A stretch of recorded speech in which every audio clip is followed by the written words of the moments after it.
Rebirth of my mysterious girlfriend episode 18। पुरानी Delhi. Full गली के उस कोठे पर एक बार फिर से निर्भय नोमानी के कदम पड़े थे। वहां पर जितने भी लोग थे सबके सब उसे रास्ता दे रहे थे, क्योंकि एक बार वो निर्भय नोमानी के गुस्से को झेल चुके थे। वहां पर जितने भी गार्ड थे वो एक तरफ खड़े चुपचाप निर्भय को देख रहे थे और निर्भय उस कोठे के अंदर चला आ रहा था। उसके अंदर आते ही सामने बैठी महारानी ने ताली बजाते हुए कहा, तो आप फिर से यहाँ तशरीफ ले आए। निर्भय ने बिना किसी भाव के उसे देखते हुए कहा, जब तक तुम मेरी जिंदगी में हो मैं तुम्हारा पीछा नहीं छोड़ूंगा, ना कोठे पर ना जहन्नम तक। महारानी ने उसे घूरते हुए कहा, क्यों आए हो यहाँ? निर्भय ने वैसे ही उसके सामने आकर खड़े होते हुए अपने दोनों हाथ पेंट की पॉकेट में डाल दिए और बड़ी बेफिक्री के साथ मगर ठंडी आवाज में बोला, पलक के कैबिन में आग लगाई थी ना तुमने, तो सोचा हिसाब बराबर कर दिया जाए, और मैं पक्का हिसाब रखने वालों में से हूँ, हिसाब के साथ सुध भी लौटाता हूँ। महारानी की आंखें छोटी हो गई। वो मन ही मन बोली, माहिर मकवाना। अदा को यहाँ से लेकर जाने के बाद भी उसने निर्भय नोमानी को सारी सच्चाई बता दी। वो अभी अपनी ही उधेड़बुन में थी और निर्भय ने कहा, क्या सोच रही हो? माहिर ने मुझे सब कुछ बताया? महारानी की आंखें हैरानी से बड़ी हुई, उसके मन की बात कैसे पट गया वो। और निर्भय ने अपनी गर्दन को हल्का सा हिलकर कहा, टच, कितनी बड़ी बेवकूफ हो ना तुम। तुम्हें लगा कि निर्भय नोमानी के एक दुश्मन से हाथ मिलाकर तुम निर्भय को कमजोर बना दोगी? मुझे कोई फर्क नहीं पड़ता माहिर मकवाना से, न अदा से। मेरे लिए इम्पोर्टेंट है मेरी फैमिली, और अगर उन पर वार हुआ तो तुम्हें कोई नहीं बचा सकता, माहिर मकवाना भी नहीं। महारानी कुछ कहने को हुई कि निर्भय ने कहा, आग लगाओ इस कोठे को। और उसके लोग जो उसके पीछे ही आ रहे थे, जिनके हाथों में बड़े बड़े डब्बे में ना जाने क्या था, शायद पेट्रोल, वो हर जगह पर छिड़कने लागे। महारानी ये देखते ही एकदम से हड़बड़ा कर खड़ी हुई और चिल्ला कर बोली, निर्भय, ये तुम्हें महंगा पड़ेगा। तुम एक बार फिर ये नहीं कर सकते, मैं तुम्हें छोड़ूंगी नहीं। और वो निर्भय की तरफ बढ़ी। उसके हाथ में न जाने कहां से वो खंजर था। उसने एकदम से निर्भय पर वार किया और निर्भय ने तुरंत उसकी कलाई पकड़कर एकदम से उसकी पीठ के लगा दी। महारानी जोर से कराही और निर्भय ने वैसे ही उसके कान के पास चेहरा ले जाकर कहा, ये मर्दाना हाथ मेरा कुछ नहीं बिगाड़ सकते, क्योंकि इनमें मर्दों वाली कोई ताकत नहीं बची। और उसने वो खंजर जो महारानी के हाथ में था उसे उसके हाथ से चाकू हुए जमीन पर फेंक दिया और एक जोर की लात महारानी को मारी। वो सीधा निर्भय के पैरों में जाकर गिरा और निर्भय ने पंजों के बाल उसके सामने बैठते हुए कहा, बिल्कुल यही जगह है तुम्हारी, और तुम यहीं पर अच्छी लगती हो, यहीं पर रहा करो अपनी औकात के अंदर। इस औकात से बाहर निकालने की कोशिश की तो निर्भय नोमानी से सामना करना ही पड़ेगा। वहां पर जितनी भी लड़कियां और जितने भी लोग थे सारे के सारे उस पेट्रोल की बदबू से बाहर आ गए। निर्भय ने सबको देखा और फिर महारानी को जो उसके सामने जमीन पर बैठी थी, उसने अपनी जेब से लाइटर निकला जमनी पर फेंक दिया, जहां से आग शुरू होकर राह तरफ फैलने लगी, जहां जहां पेट्रोल डाला हुआ था। और वो बोला, तुम्हें क्या लगा था मेरे खिलाफ साजिश चलकर तुम बच जाओगे? बर्बाद करने का शौक है ना तुम्हें, तो बर्बाद होने की भी हिम्मत होगी। आइंदा ऐसा कीच ना हो, और अगर हुआ तो अगली बार इस कोठे से पहले तुम जलोगी। आग हर जगह फैल चुकी थी, पर वो दोनों ही थे जो अंदर थे, जैसे आग से डर ही ना लग रहा हो। महारानी अब भी वहीं जमीन पर थी और निर्भय ने कदम पीछे लेना शुरू किया। वैसे ही कदम पीछे लेते लेते मुड़ा और वहां से चल दिया। महारानी अब भी उस आग के बीच थी। वो जाते हुए निर्भय को देखकर चिल्लाई, इस बार तुम खत्म होगे निर्भय नोमानी। मेरी मेहनत को, मेरी दुनिया को तुमने एक बार फिर से बर्बाद किया। इस बार तुम नहीं बचोगे, तुम मरोगे, मेरे हाथों मारोगे। अब तुम बर्बाद नहीं होंगे, अब तुम इस दुनिया से बाहर होगे। ये मेरी महारानी की जुबान है। वो रो रही थी या चिल्ला रही थी समझना मुश्किल था, पर यह मंजर काफी खौफनाक था। निर्भय के कानों में भी उसकी आवाज पड़ रही थी, पर उसे कोई फर्क नहीं पड़ रहा था। वो आराम से चलकर बाहर आया। अब तक पूरे कोठे में आग लग चुकी थी और उस कोई फर्क नहीं पड़ रहा था कि महारानी अभी अंदर थी। वो चुपचाप वहां से निकालकर अपनी गाड़ी में बैठा। राका गाड़ी तक आया तो निर्भय ने कहा, सुभाष नायक, इसके जितने भी केस है सारे ओपन करवाओ। सबूत चाहिए? मैं दूंगा। फांसी की सजा होनी चाहिए। राका ड्राइविंग सीट पर आकर बैठा। निर्भय ने कुछ सोचते हुए कहा, पर इसमें मेरा क्या फायदा अगर इसे फांसी लगती है तो? राका ने फ्रंट मिरर से उसके चेहरे को देखा और निर्भय ने वैसे ही बड़े अजीब ढंग से अपनी गर्दन हिलाते हुए कहा, मुझे सुकून नहीं आएगा, और मुझे सुकून तब आएगा जब इसकी मौत मेरे हाथ होगी। क्या किया जाए? वो ऐसे बोल रहा था जैसे बड़ा मासूम हो, पर उसकी ये बोली भी राका को खतरनाक लग रही थी। वो जानता था निर्भय कुछ ना कुछ बहुत बुरा करने वाला था। उसने कुछ भी नहीं कहा और निर्भय ने वैसे ही कहा, एक काम करो, पहले उसे जेल भेजो, फिर उसे जेल से बाहर निकालो, फिर उसे मार देते हैं। राका की एक पल को आवाज हलक में अटक गई, पर फिर भी वो धीरे से बोला, हम। निर्भय ने सारी चीजों से ध्यान हटाकर अपना फोन उठा लिया था। सबसे पहले उसकी नजर पलक के नंबर पर गई। उसने वीडियो कॉल लगा दिया। सामने से पलक ने फोन उठा लिया और उसके सामने नूर थी, जो बेड पर लेटे हुए ही पलक को देखकर खुश हो रही थी। पलक ने उसके सामने कैमरा किया हुआ था और वो वैसे ही उसे प्यार से फुसलाते हुए बोली, पापा से बात करेगी। हमारी नूर पापा से बात करेगी। बच्चू, हमारी छोटी सी मैडम पापा से बात करेगी। और नूर उसकी बातें सुनकर मुस्कुरा रही थी। निर्भय वैसे ही कुछ पलों तक नूर को देखता रहा और फिर बोला, अब नूर की माँ को देख लूं? पलक में कैमरा अपनी तरफ करते हुए कहा, क्या देखोगे? जैसी छोड़कर गए थे वैसे ही हूं। ना तो मेरे सिर पर सिंग आया है, ना ही मेरा एक और नाक निकला है। देखो वैसी ही हूं। निर्भय उसी के लहजे में बोला, क्या पता सिंग आ गया हो तो? देखो अपने बालों को हटाकर। पलक ने उसे घूरा और निर्भय ने कॉल कट करते हुए कहा, ख्याल रखो अपना। यहाँ राका समझ नहीं पा रहा था कि ये इंसान था क्या। एक पल में कुछ तो एक पल में कुछ। अभी अभी उसने निर्भय का जो रूप देखा था ये उससे बिल्कुल ऑपोजिट था। वो क्या कहे उसे समझ में नहीं आ रहा था और निर्भय जैसे उसकी हालत समझ गया हो। वो वैसे ही बोला, सतीश को मार दो, बचना नहीं चाहिए। राजा ने एकदम से ब्रेक लगाया। निर्भय ने ठंडी आवाज में कहा, क्या हुआ? डर लग रहा है? राका ने नामे सिर हिलाया और वापस गाड़ी स्टार्ट कर दी और निर्भय ने वैसे ही कहा, अमन नोमानी का क्या हाल है? राका ने गाड़ी चलाते हुए कहा, काफी वक्त से विवेक नोमानी उन्हें ढूंढ रहे हैं। पुलिस कंप्लेंट भी हो चुकी है। अब तो पुलिस ने भी कह दिया है कि वो इस दुनिया में नहीं रहे, वरना जीता जागता इंसान उन्हें कहाँ नहीं मिलता। जमीन खा गई या आसमान निगल गया। यही सारी बातें बोलकर केस क्लोज कर दिया। पर विवेक नोमानी को लगता है कि अभी उनका बेटा जिंदा है और कहीं ना कहीं है। वो उसे ढूंढ रहे हैं, बस आपके सामने कबूल नहीं करना चाहते, ना ही आपके सामने ये सारी बातें कर रहे हैं ताकि आपको बुरा ना लगे। निर्भय ने वैसे ही बेफिक्री से कहा, तो मुझे कौन सा बुरा लग जाएगा? अगर वो उस इंसान को ढूंढ भी रहे हैं तो मेरा क्या लगता है वो इंसान? राका जानता था निर्भय बस नॉर्मल दिख रहा है, वो नॉर्मल कहीं से भी नहीं था। उसने आगे कुछ भी नहीं कहा और कुछ ही देर में वो लोग नोमानी मेंशन पहुंच चुके थे, वहां जहां नियम और निवेद जी रहते थे। निर्भय गाड़ी से निकाला और सीधा अंदर चला आया। सामने ही उसे निवेद जी और नियम मिल गए, जो एक दूसरे के सामने सोफा पर बैठे थे। निवेद जी नियम को कुछ बता रहे थे। निवेद जी ने कहा, अच्छे वक्त पर आए हो, सुनो अपने भाई की बातें। ये क्या बक रहा है? निर्भय ने सिंगल सोफा पर अपने पैर पर पैर चढ़कर बैठते हुए कहा, बस इसकी बातें सुनते ही रहो, मानने की जरूरत नहीं। नियम ने बच्चे जैसा मुंह बनाकर कहा, मैंने कुछ भी नहीं किया। मैं तो बस इतना कह रहा हूं कि मुझे जयपुर जाना है एक टूर्नामेंट के लिए, डैड जाने नहीं दे रहे। निर्भय ने लगभग उसे घूरते हुए बेहद ही सख्त आवाज में कहा, तुम्हारे सीन कहानी में यही है ना? जब भी आते हो सिर्फ अपने खेल के लिए आते हो, कुछ तो दूसरा कर लो। नियम ने एकदम से सिर झुका कर कहा, मैं क्या करूं? पढ़ाई तो अभी मेरी चल रही है। जनक अपने में बिजी है, उसके घर में कोई फंक्शन है, तो मैंने सोचा मैं भी इस टूर्नामेंट में हिस्सा लेकर। वो बोल ही रहे थे कि निर्भय ने कहा, तुम्हें एक्टिविटीज ही करनी है ना?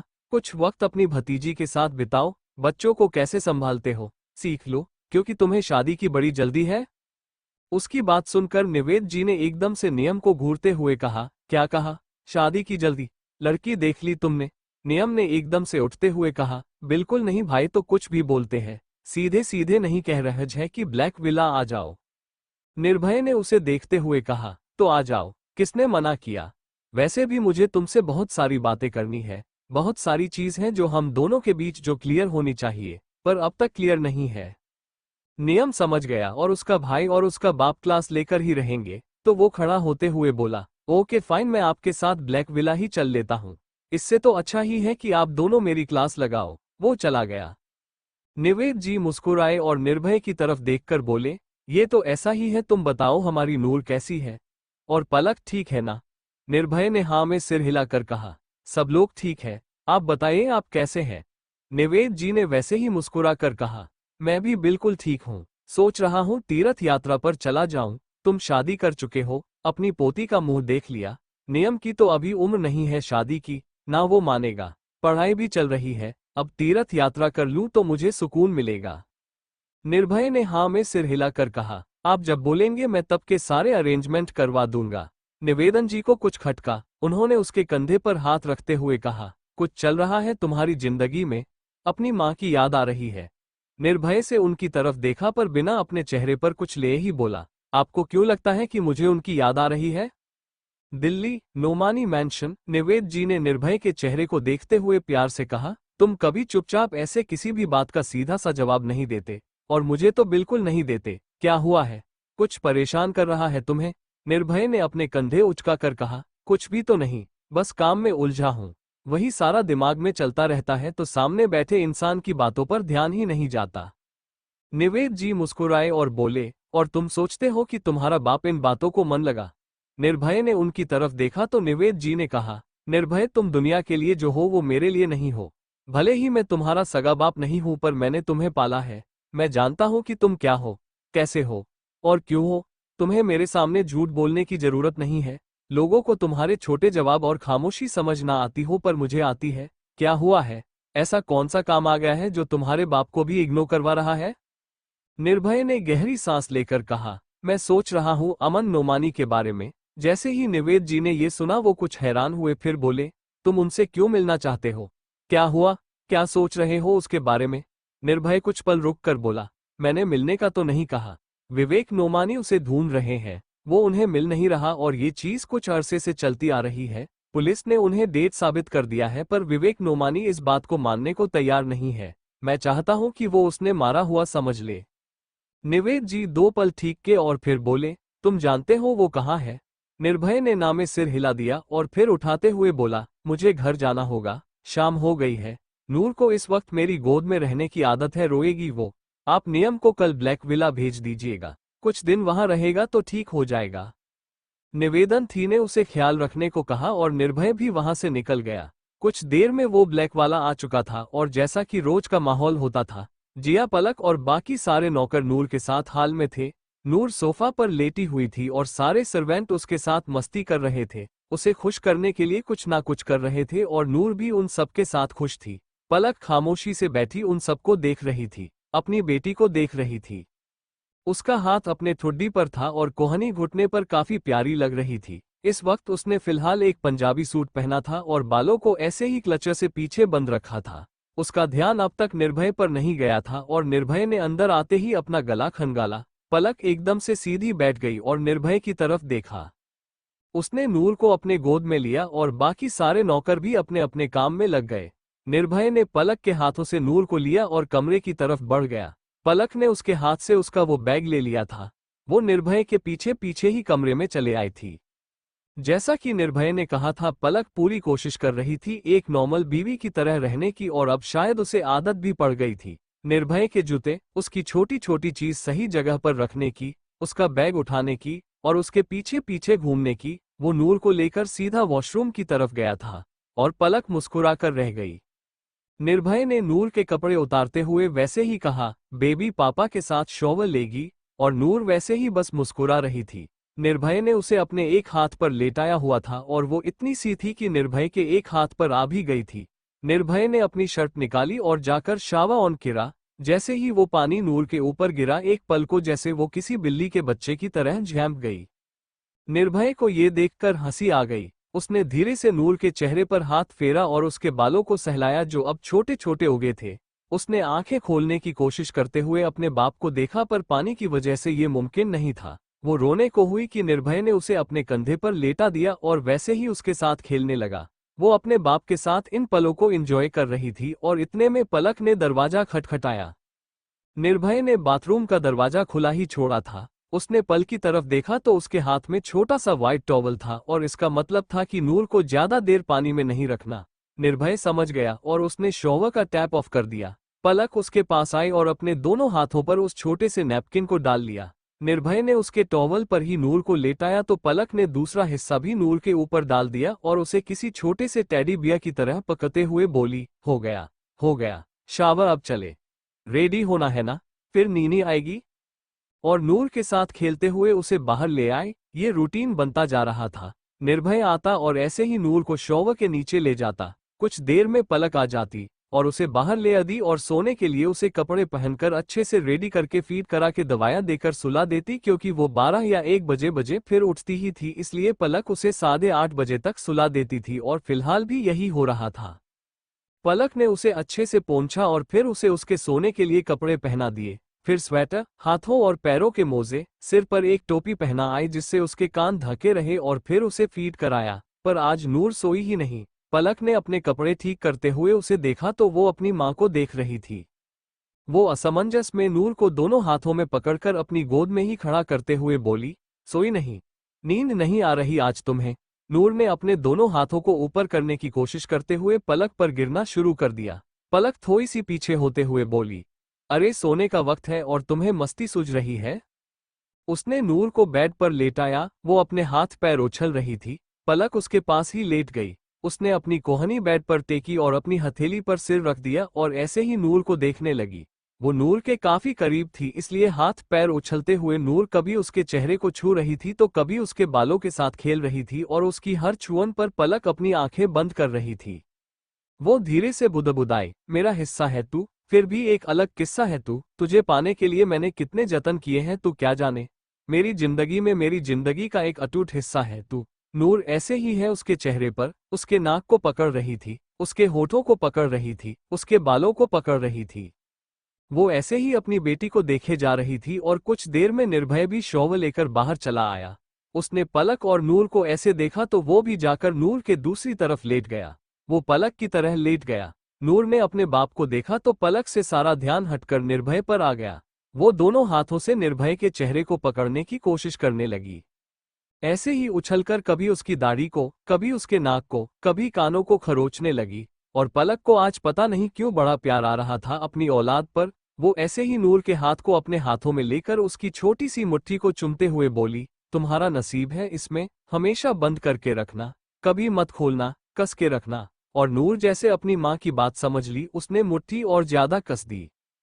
पलक हंसकर बोली, अरे उंगली तो निकालने दो फिर कस लेना। पर नूर तो जैसे तैयार ही नहीं थी। पलक की उंगली उसकी मुट्ठी में बंध दी और वो मुट्ठी कस चुकी थी। निर्भय ने वैसे ही उसके चेहरे से अपना चेहरा मिलकर उसे गुदगुदी करते हुए कहा, और क्या कर रहा है हमारा छोटा सा बच्चा? माय प्रिंसेस, तुम लिटिल नहीं रही, तुम तो हर दिन बढ़ती रहती हो। क्या किया जाए तुम्हारा? बड़ी जल्दी नहीं ग्रो कर रही? इतनी जल्दी करनी है तुम्हें तुम्हारी 2 शादियां? पलक ने जैसे ही सुना हैरानी से निर्भय की तरफ देखा। उसे याद आया उस ज्योतिषी ने यही कहा था। वो एकदम से बोली, इसकी 2 शादियां नहीं होगी। और निर्भय बोला, मैं भी नहीं मानता, बस मजाक कर रहा था। और दोनों ऐसे ही अपनी औलाद को देखने लगे। इन 2 शादियों का क्या मतलब था? पलक परेशान थी। कैसे नूर की 2 शादी होगी? उसे डर लग रहा था। और निर्भय ये चीज सीरियस नहीं लग रही थी। वो जानता था जब तक वो अपनी बेटी के पीछे है उसकी बेटी का कभी कोई बाल भी बांका नहीं कर सकता, ना कोई इंसान, ना उसकी खुद की बेटी। दिल्ली, माहिर के घर अदा इस वक्त बेड के एक कोने के पास जमीन पर ही किताब लिए बैठी थी और न जाने पढ़ते पढ़ते उसे कब नींद आ गई। जब माहिर कमरे में आया तो जमीन पर बैठे बैठे ही वो सो रही थी। खिड़की के पास बैठे रहने की वजह से उसके चेहरे पर कई सारे बालों की लंटें उड़कर आ गई थी, जिससे उसका चेहरा साफ देख पाना मुमकिन नहीं था। माहिर उसके करीब आया और घुटनों के बाल ऐसे ही उसके पास बैठ गया। उसका चेहरा अदा के चेहरे के बेहद करीब था। उसने धीरे से अपना हाथ उठाकर अदा के चेहरे से उन बालों की लाटों को कान के पीछे किया। वो काफी गहरी नींद में थी। उसे जरा अपने चेहरे पर कोई छुअन महसूस हुई तो उसके चेहरे के भाव हल्के से बिगड़े पर वो वापस सुकून की नींद सो गई। माहिर ने उसके हाथ से किताब लेकर एक तरफ रखी और उसे गोद में उठा लिया। अदा अब भी नींद में थी। उसने नींद में ही माहिर की शर्ट को अपनी मुट्ठी में भरा और उसके सीने से सिर लगाए और सुकून से सो गई। माहिर ने उसे बेड पर लिटाया और उसके ऊपर ब्लैंकेट डाल दिया। अदा के चेहरे पर यह सुकून देखने के लिए उसने 72 घंटे इंतजार किया था। वो जब से यहाँ आई थी एक पल को भी माहिर ने उसके चेहरे पर यह सुकून नहीं देखा था। वो प्यार से उसके चेहरे को देखता रहा, फिर ऐसे ही उसके गाल पर अपनी उंगली करते हुए बोला, ऊपर वाले ने क्या सोचकर बनाया है तुम्हें? खूबसूरत भी हो और दिलकश भी। नजरें हटा भी लूं तो सोच तुम पर से हटेगी नहीं। क्या हो तुम? पर अदा तो इन सब से बेखबर थी। माहिर काफी देर तक उसके चेहरे को देखता रहा। उसने वक्त देखा तो काफी टाइम हो चुका था। वो अदा को अच्छे से ब्लैंकेट ओढ़ाकर कमरे से बाहर चला आया। उसने बालकनी में आकर खड़े होते हुए ही ऊपर से ही आवाज लगाकर पूछा, स्माइली अदा ने खाना खाया था? और स्माइली जो तुरंत भागकर उसके सामने आए, उसने नीचे से ही सिर उठाकर कहा, जी सर, उन्होंने खाना खा लिया था। माहिर ने बस हाँ में सिर हिलाया और वापस कमरे में चला आया। देखा तो अदा ने करवट बदल ली थी। वो बस मुस्कुरा दिया और बाथरूम में चला गया।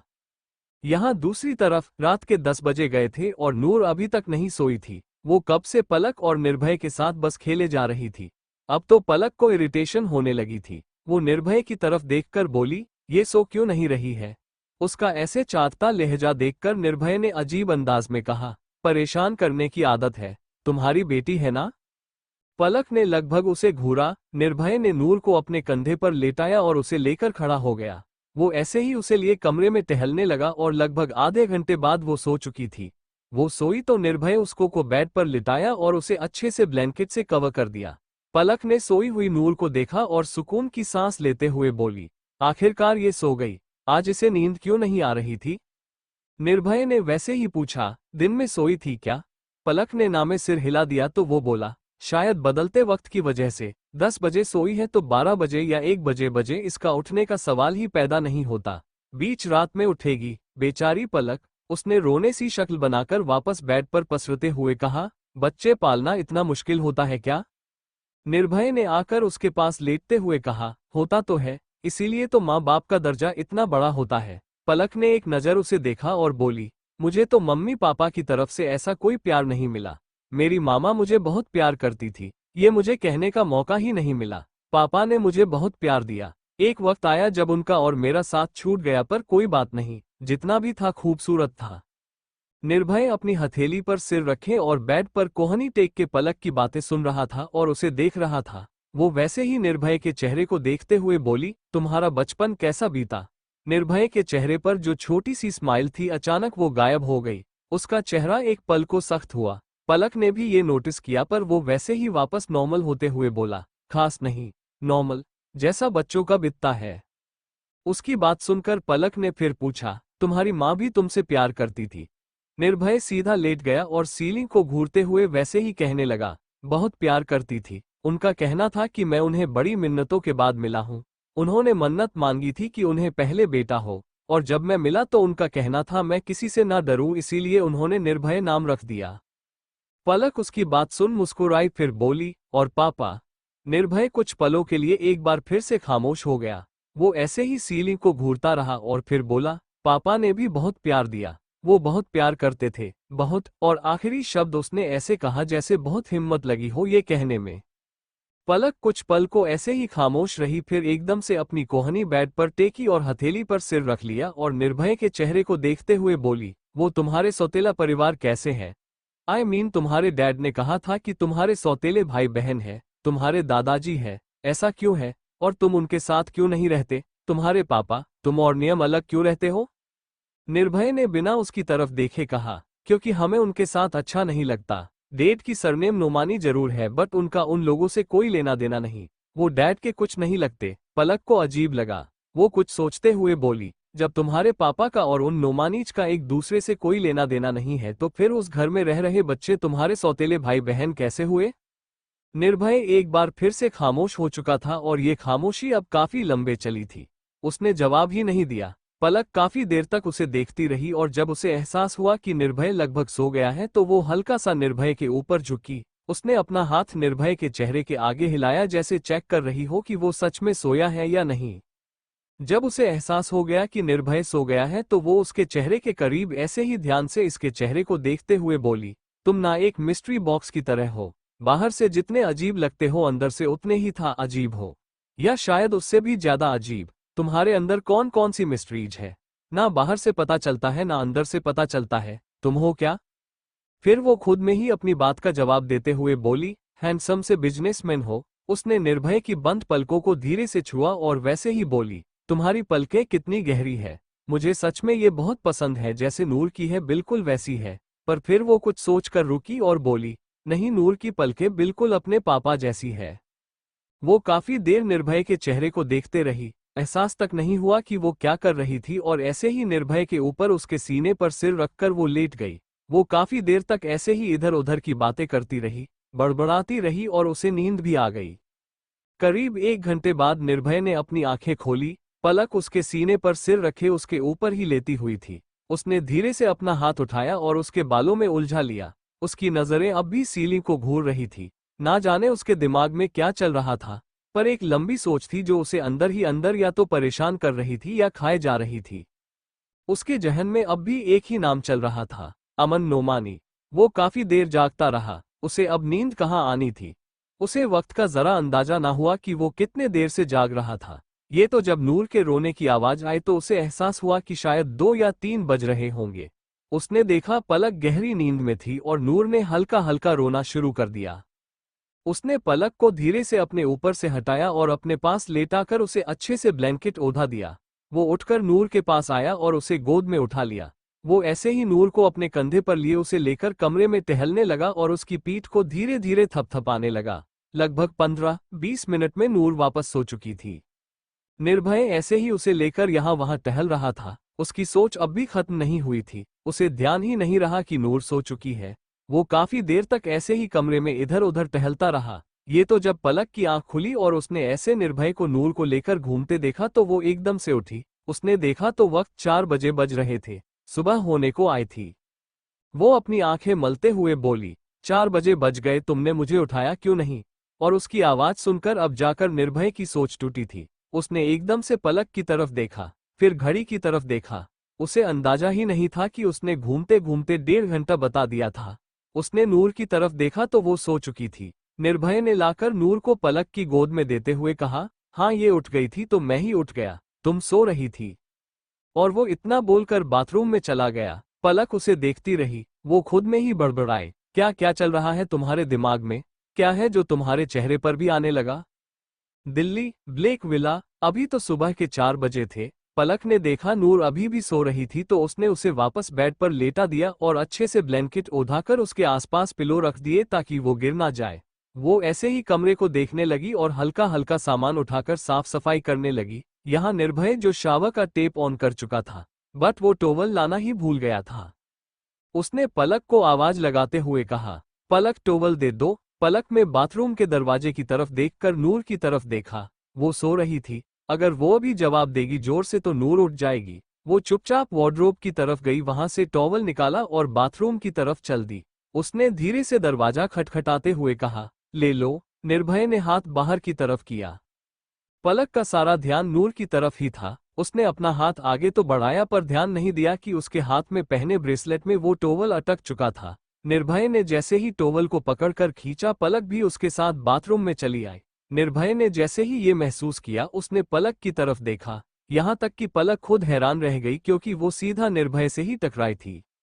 निर्भय झुका हुआ था और उसकी आंखों में देख रहा था और पलक हैरानी से अपना सिर उठाए उसने एक नज़र दरवाजे की तरफ देखा जो बंद हो चुका था। उसने वापस एक नज़र निर्भय को देखा और फिर अपने हाथ को देखा। इस वक्त उसका हाथ टॉवल में उलझा हुआ था और निर्भय के हाथ में वो टॉवल पकड़ा हुआ था। वो तुरंत निर्भय के हाथ से उस टॉवल को लेते हुए बोली, ये मेरा हाथ इसमें अटक गया है इसलिए शायद। और वो उस टॉवल को अपने ब्रेसलेट से छुड़ाने की कोशिश करने लगी पर वो हड़बड़ाई हुई थी क्योंकि नजरें चाहकर उठ नहीं रही थी। निर्भय इस वक्त हाफ नेक था और पलक उसकी उस मस्कुलर गोरे बदन को देखकर उनसे नजरें हटा नहीं पा रही थी। उसके शरीर पर पानी की बूंदें लगी हुई थी। निर्भय के बाल भीगे हुए थे और आंखों तक आ रहे थे, जिससे पानी पलक के चेहरे पर गिर रहा था और निर्भर उन बालों के दरमियान से पलक को देख रहा था। पलक ने मुश्किल से अपनी नजरें हटाकर टॉवल को निकाला और जैसे ही बाहर जाने को हुई कि निर्भय ने एकदम से उसकी कलाई पकड़कर उसे वापस खींचा। पलक हैरानी से उसे देखते रह गई और निर्भय ने उसकी कमर से उसकी शर्ट में हाथ डालकर उसके स्किन को टच करते हुए कहा, जब मन है तो भाग क्यों रही हो? पलक ने हैरानी से कहा, किस चीज का? निर्भय ने उसे अपने और करीब कर लिया और उसकी जो लाइन पर हल्के हल्के से भीगी हुई नाक को फिरते हुए बोला, मेरे करीब आने का, मुझ पर प्यार जताने का, मुझे किस करने का। और वो बोलते बोलते पलक के चेहरे से नजर हटाकर नीचे देखने लगा था। पलक ने एकदम से धक्का देते हुए कहा, ऐसा कुछ भी नहीं है, मैं गलती से आई थी। वो एक बार फिर जाने को हुई कि निर्भय ने एक बार फिर से अपनी तरफ खींचा और इस बार वो कुछ ज्यादा निर्भय के करीब थी। निर्भय ने शावर का टैप ऑन कर दिया और पलक ने वो पानी एकदम से अपने ऊपर गिरता महसूस करके आंखें बंद कर ली और दोनों हाथ निर्भय के खुले सीने पर रख लिए। निर्भय ने उसे ऐसे देखा तो धीरे से उस पर झुककर बोला, लो अब तो मन हो ही गया होगा। बेचारी पलक, वो क्या ही बोलती। उसकी नजरें अब भी निर्भय की मस्कुलर बॉडी पर टिकी हुई थी। पलक ने अंदर कुछ भी नहीं पहना था। वो हैरानी से निर्भय को देखने लगी और एक बार फिर से उसके गले, कॉलर बोन, उसकी जो लाइन, उसकी क्लीवेज, उसके सीने पर हर जगह किस करने लगा। पलक उसे दूर नहीं रह पा रही थी। वो भी निर्भय का साथ देने लगी और कब वो उसके साथ इन्वॉल्व हुई उसे खुद पता नहीं चला। करीब 1 घंटे बाद आलम यह था कि दोनों ही प्यार में भीग चुके थे। निर्भय गिला टावल ही लपेटकर बाहर आया था। उसने बाथरोब निकालकर पहना और दूसरा बाथरोब ले जाकर पलक को दिया। वो जब बाहर आए तो काफी थकी हुई लग रही थी। ऐसा लग रहा था जैसे गिर ही जाएगी। वो वापस आकर बेड पर बैठी, देखा नूर अभी सो रही थी। उसने धीरे से अपनी कमर पर हाथ रखते हुए कहा, मैं तो भूल ही गई थी कि मैं बर्थ कंट्रोल पिल्स नहीं ले रही हूँ।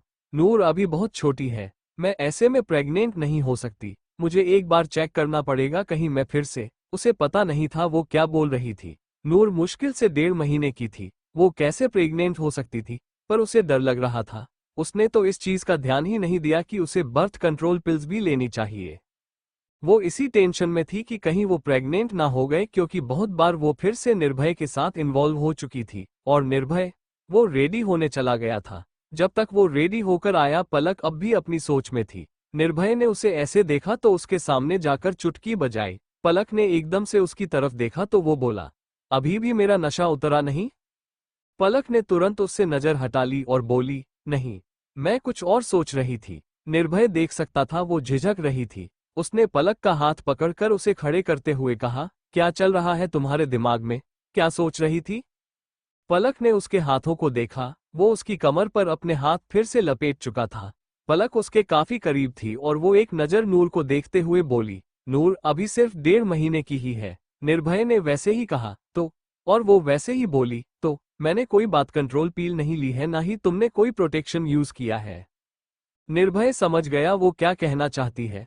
उसने गहरी सांस लेकर कहा, इट्स ओके, हम अभी भी ध्यान रख सकते हैं। मुझे नहीं लगता तुम इतनी जल्दी प्रेग्नेंट हो सकती हो। पलक ने एकदम से उसे धक्का देकर खुद से दूर किया और चिढ़ते हुए बोली, मैंने फर्स्ट टाइम में भी कंसीव कर लिया था, समझ सकते हो?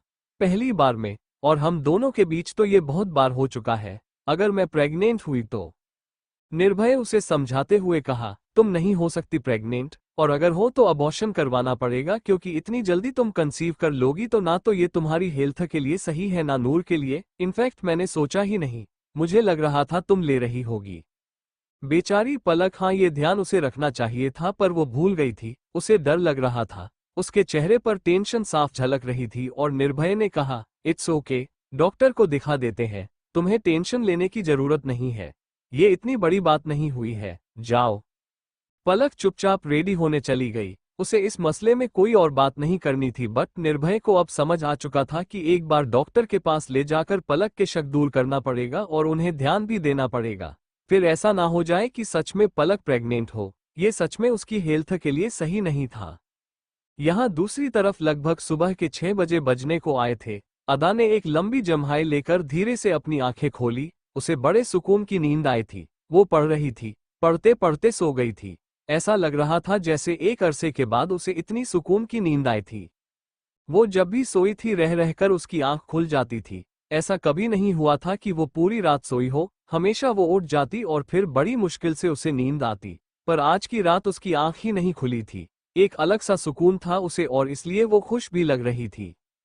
उसने धीरे से अपनी करवट बदली तो अचानक अपने कमर पर कुछ महसूस हुआ। वो अलसाई हुई थी, शायद अब भी नींद में थी। उसने धीरे से अपने कमर पर हाथ रखा तो उसका हाथ एक हाथ पर चला गया। उस हाथ में पहने अंगूठी पर अदा की उंगली जाकर लगी थी, जो इस वक्त ठंडी थी। अदा ने तुरंत अपनी आंखें खोली और आंखें खोलते ही उसके चेहरे पर सांस महसूस हुई थी।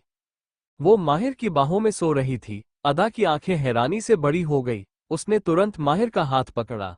वो उसे हटाना चाहती थी पर माहिर उसके हाथ पकड़ने से नींद में ही कसमसाया। उसने अदा को और कसके पकड़ लिया और ऐसे ही उसके गले में अपना चेहरा छुपाए सो गया। अदा को अपनी क्लीवेज पर माहिर की सांस महसूस हो रही थी। वो गहरी सांस ले रही थी, नहीं क्यों माहिर की इतने करीब थी और वो गहरी सांसें उसे परेशान कर रही थी। उसने धीरे से अपना सिर झुकाना चाहा पर माहिर का चेहरा होने की वजह से वो झुका नहीं पा रही थी। उसने अपना हाथ उठाकर माहिर के कंधे पर रखा ताकि वो उसे थोड़ा दूर कर सके, पर हाथ सरक कर सीधा उसके कान तक चला आया और उसके हाथ में माहिर के कान में पहनी वो बाली आ गई। उसने धीरे से उस बाली को छुआ। वो देख तो नहीं पा रही थी क्योंकि अपना सिर भी इधर उधर नहीं हो रहा था उससे। वो ऐसे ही उसकी बाली को पकड़े उसे इधर से उधर घूमने लगी, जो उसके कान में आराम से घूम भी रही थी। वो समझ सकती थी कि शायद ये बाली उसने बचपन से पहनी हुई थी। वो वैसे ही उस बाली को पकड़े उससे खेलने लगी और सोचने लगी, पहली रात को जब माहिर ने उसके साथ जबरदस्ती की थी तब अदा ने बचने के चक्कर में माहिर के कान से इस बाली को खींचा था और ये खुलकर गिरी भी थी। माहिर के कान में चोट भी आई थी, वहां से खून निकल रहा था, पर अब ऐसा कुछ भी नहीं था। उसकी चोट ठीक थी और ये बाली भी अब उसके कान में वापस थी। वो ऐसे ही बाली को सहला रही थी और बाली को सहलाते सहलाते कब माहिर के कान पर धीरे धीरे हाथ फेरने लगी उसे समझ ही नहीं आया। यहाँ माहिर जो नींद में था पर उसे अदा की छुअन अपने कान पर महसूस हो रही थी। वो नींद में ही मुस्कुराया और धीरे से अपनी आंखें खोली तो नजर उसकी क्लीवेज पर चली गई। वो एक पल को सकपकाया पर अगले ही पल उसे एहसास हो गया कि वो सपना नहीं देख रहा था। अदा सच में धीरे धीरे उसके कान को सहला रही थी और वो अदा के इतना करीब था। उसके चेहरे की वो स्माइल हल्की बढ़ी और उसने धीरे से अदा की क्लीवेज पर किस किया। जैसे ही अदा को ये महसूस हुआ उसने एकदम से उसके कंधे पर हाथ मारकर उसे खुद से दूर किया। वो उठ चुका था और अदा हैरानी से और थोड़ी बेचैनी लिए उसे देखने लगी। माहिर काफी शांत और अलसाई नजर से उसे देख रहा था, पर अदा कुछ बोल ही नहीं पाए। वो अभी अभी उठा था, बाल बिखरे हुए थे, चेहरे पर अब भी नींद थी, होंठ सूखे हुए थे और वो क्या लग रहा था। उफ, अदा कुछ बोल ही नहीं पाए। वो तुरंत बेड से उठी और बिना कुछ कहे चुपचाप बाथरूम में चली गई और माहिर बस मुस्कुरा कर रह गया। Thank you for listening. मुझे उम्मीद है आपको ये स्टोरी पसंद आई होगी। अगर आपको पसंद आई है तो प्लीज़ लाइक और कमेंट करना ना भूलें और मोर स्टोरीज के लिए सब्सक्राइब करें। मिलते हैं नेक्स्ट वीडियो में।